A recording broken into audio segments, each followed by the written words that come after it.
प्रातः क्लास चल रहा था 7 जुलाई 1966। दूसरे पेज पर बात चल रही थी, याद से ही कट निकलती जाएगी और जितना याद करेंगे बृहस्पति की दशा होगी।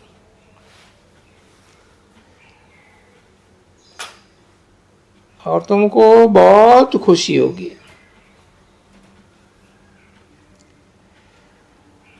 तुम महसूस कर सकते हो हम आत्मा कितना बाप को याद करती है।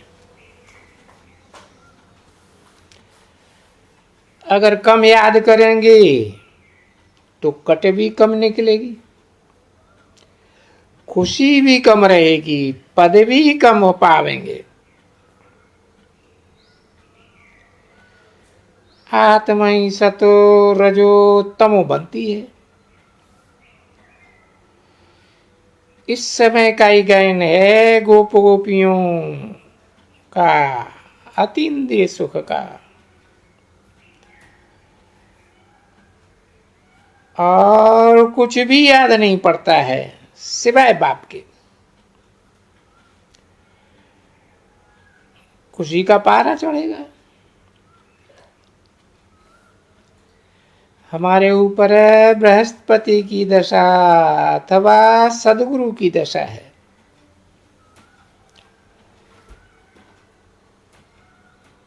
फिर कब खुशी गुम हो जाती है तो कहते हैं बृहस्पति की दशा बदल करके राहु की दशा बैठ गई।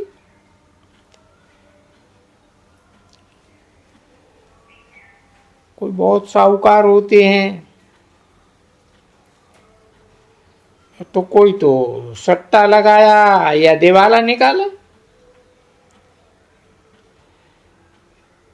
भारत में ही जो ग्रहण लगता है तो कहते हैं देदांत छूटी ग्रहण।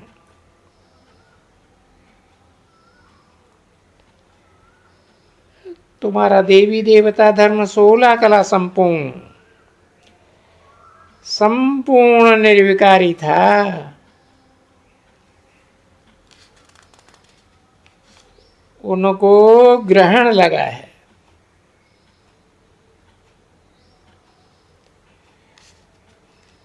राहु की दशा बैठी है। इसलिए देवताओं के आगे जाकर के गाते हैं आप सर्वगुण संपन्न 16 कला संपूर्ण,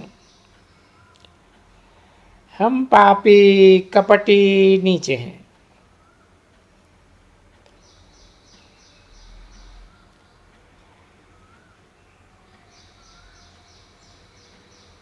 अब तुम हो देवता बन रहे हो। राहु का ग्रहण लगने से तुम काले हो गए।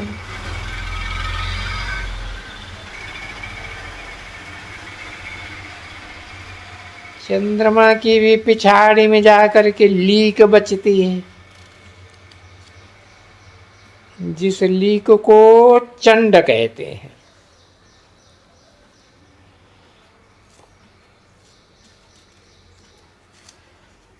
नाम है ना चंड और चंडिका। बाप कहते हैं तुम देवी देवताओं के भी चित्र हैं। गीता है, ये है आदि सनातन देवी देवता धर्म का शास्त्र। परंतु ये अपने धर्म को ही नहीं जानते हैं।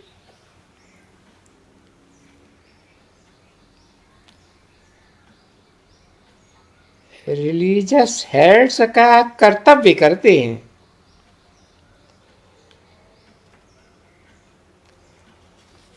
तुम वहां जाकर के समझा सकते हो।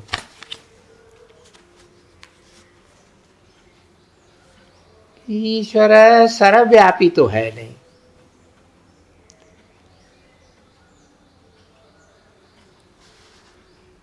वो तो वेद का बाप है।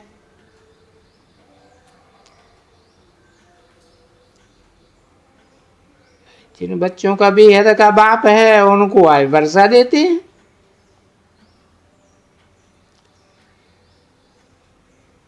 साधु संत महात्माओं को वर्षा मिलता ही नहीं तो मांगेंगे कैसे?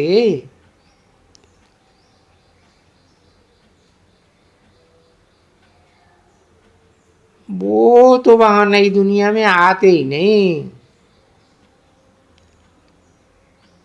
तो तुमको ही वर्षा मिलता है।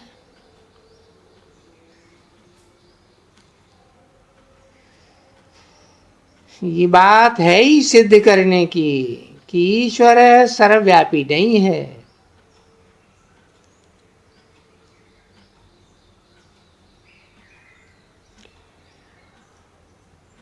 कि भाई ब्रह्मा में भी व्यापी हो, कुमार का दादी में भी व्यापी हो, जानकी दादी में भी व्यापी हो जाए है?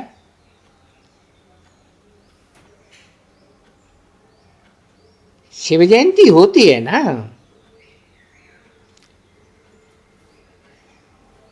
जयंती तो साकार की होती है। शिव जयंती कहो,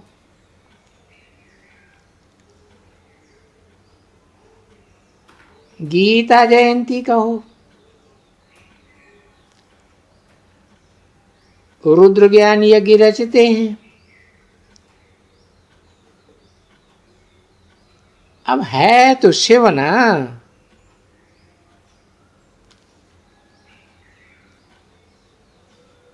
ये वो ही गीता ज्ञान यज्ञ है।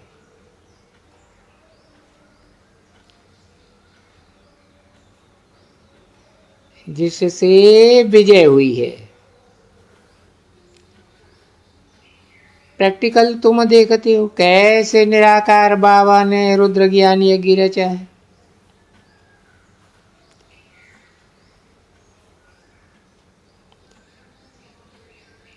नाम दिया है रुद्र, रौद्र रूप धारण करने वाला।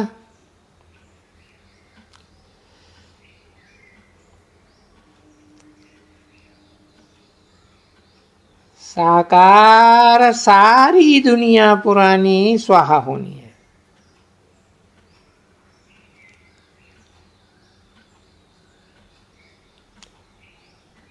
बाकी तो वो सब हैं ही अज्ञानी, अज्ञानी यज्ञ है। तो रात दिन का फर्क है ज्ञान यज्ञ में और अज्ञान यज्ञ में, भक्ति में और ज्ञान में। बाप कहते हैं ये है रुद्र ज्ञान यज्ञ।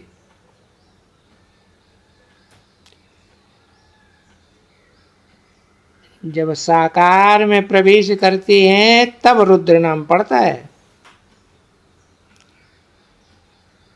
नहीं तो नाम शिव है। विनाश भी होना है। तुम जब पास हो जाएंगे, पूरे ज्ञानी और योगी बन जाएंगे। जो गायन है ज्ञानेश्वर है, योगेश्वर है, तो फिर तुम्हारे लिए नई दुनिया स्वर्ग चाहिए, नरक का जरूर विनाश चाहिए।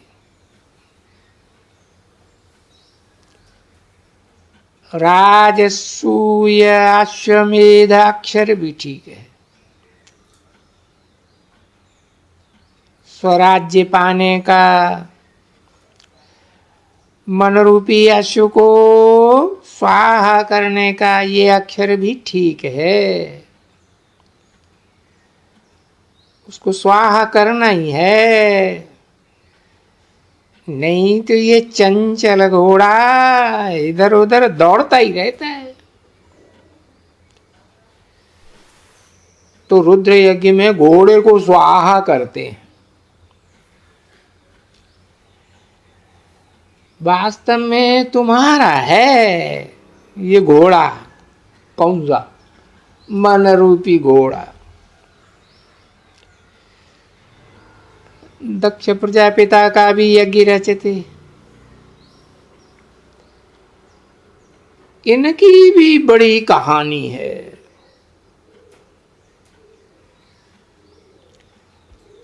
नाम दे दिया दक्ष प्रजापति, बाबा नाम देते हैं प्रजापिता। बड़ी गंदी बातें हैं इनकी कहानी में। अब दक्ष प्रजापिता है ही नहीं, ये नाम कहां से आया है? कहां से ये नाम लाया? दक्ष प्रजापिता।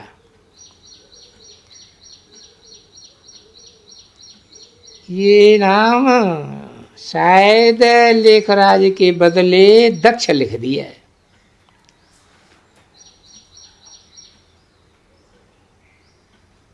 भाग्य का लेख लिखने वालों का राजा।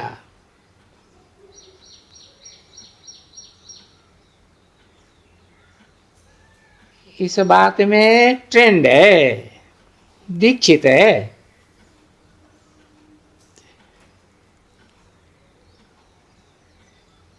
किस बात में है?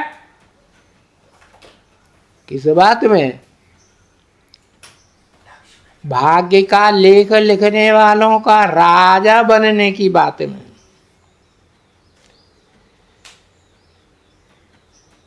तो तुम बच्चों को कितनी समझ होनी चाहिए। हमको वृक्षपति बाबा पढ़ाए रहे।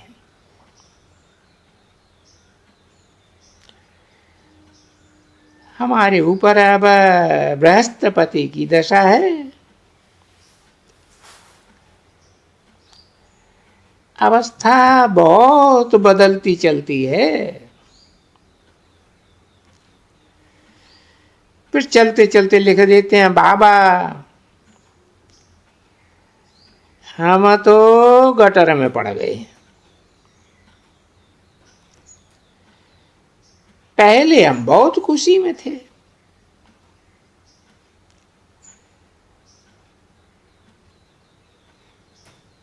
जब बेसिक में पहले थे तो भी खुशी में थे, एडवांस में थे तो भी बहुत खुश थे। पहले बहुत फोर्स था, अब पता नहीं क्या हो गया।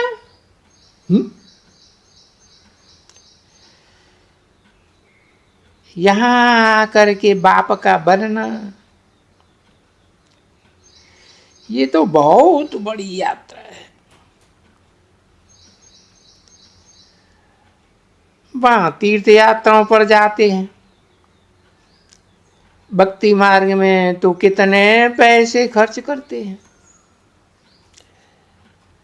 सब तीर्थों पर बहुत खर्चा होता है। बड़े बड़े आदमी, राजाएं आदि भी जाकर के दान पुण्य करते हैं। अब वहां तो दान करने की बात ही नहीं, उस दान से तो कोई फायदा ही नहीं। अब इस ज्ञान यज्ञ में तो कुछ भी पैसा खर्च नहीं करना है।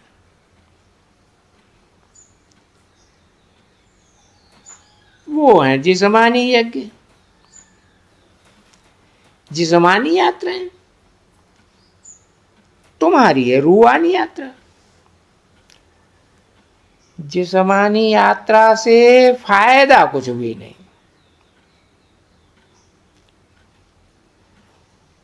गीत भी है ना, चारों तरफ लगाए फेरे।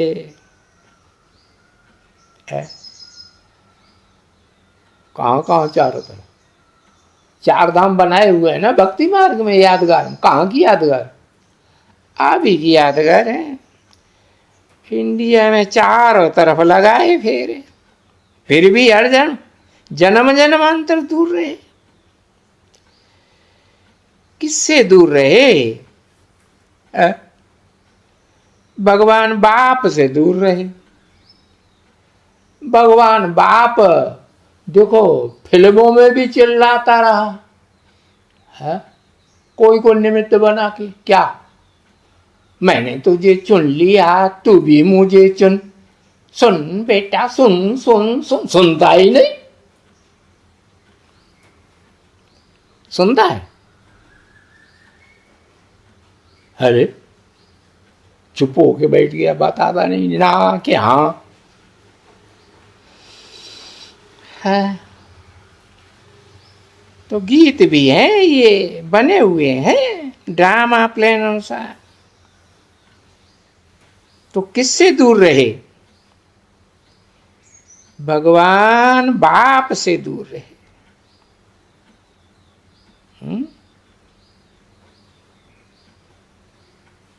भगवान बाप, धनवान बाप नहीं। हाँ, वो ज्ञान रत्नों का धनवान भी है, भगवान भी है।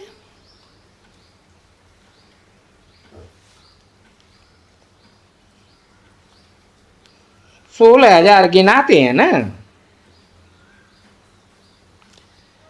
अब तुम समझते हो कितनी ढेर तीर्थ यात्राएं की होंगी। कहां न कहां तीर्थ यात्रा में मनुष्य जाते जरूर है। हरिद्वार में गंगा पर जाते जरूर है। पतित पावनी गंगा समझते हैं ना। अब वास्तव में तुम सच्ची सच्ची ज्ञान गंगाएं हो। तुम्हारे पास भी आकर के बहुत ज्ञान स्नान करेंगे।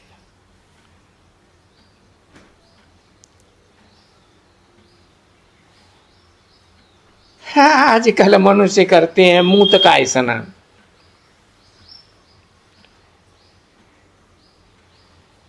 और तुम उनको समझा सकते हो? नानक ने भी कहा है, मूंग तो पली थी कपड़ धोए।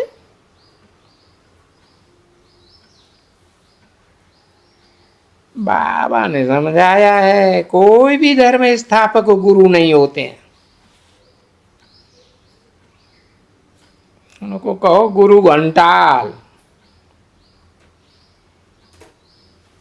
साहब मूत पलीती बनते हैं। अरे राव राव राव, नाम क्या दे दिया? गुरु घंटाल। सही नाम दिया गलत दिया? सही दिया।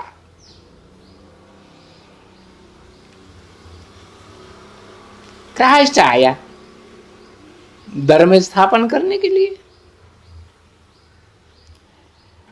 ऐसे कि नहीं कि वो क्राइस्ट सबको वापस ले जाएगा। सबको ले जाएगा? कितनों को ले जाएगा? हाँ, किसी को नहीं ले जाएगा। नहीं, धर्म पिताओं के पीछे पीछे जाते हैं ना उनके फॉलोअर्स, नहीं जाते हैं? हाँ, जब तक वो धर्म पिता है आगे आगे ना जाएं तब तक उनके फॉलोअर्स उनके पीछे पीछे परम धाम पहुंच जाएंगे? नहीं। तो वो सबको वापस नहीं ले जाते। भले क्राइस्ट के फॉलोअर्स बहुत हैं, है दुनिया की आधी जनरेशन तो क्राइस्ट के फॉलोअर्स, तो सबको वापस ले जाते क्या? नहीं। सबको माने 500-700 करोड़ जो भी मनुष्य मात्र है, सबको ले जाते? सबको तो नहीं ले। तो सतगुरु एक ही है, सच्चा गुरु जो सबको वापस ले जाता है, सर्व का सदगति दाता। सिवाय एक सदगुरु के कोई गुरु नहीं है, सब झूठे गुरु। बाप कहते हैं मैं कल्प कल्प संगम युग पर आकर सदगति दे करके पुजारी से पूज्य बनाता हूं। कल्प कल्प माना हर चतुर्युगी के बाद, और हर युग के बाद नहीं, सिर्फ कलयुग का अंत और सतयुग के आदि के संगम युग पर आ करके सदगति दे करके पुजारी से पूज्य बनाता हूं। फिर आधा कल्प के बाद 2500 वर्ष के बाद तुम पुजारी दुखी बन पड़ते हो। इस बात का भी पता अभी पड़ा है, पहले पता नहीं था। ओम शांति।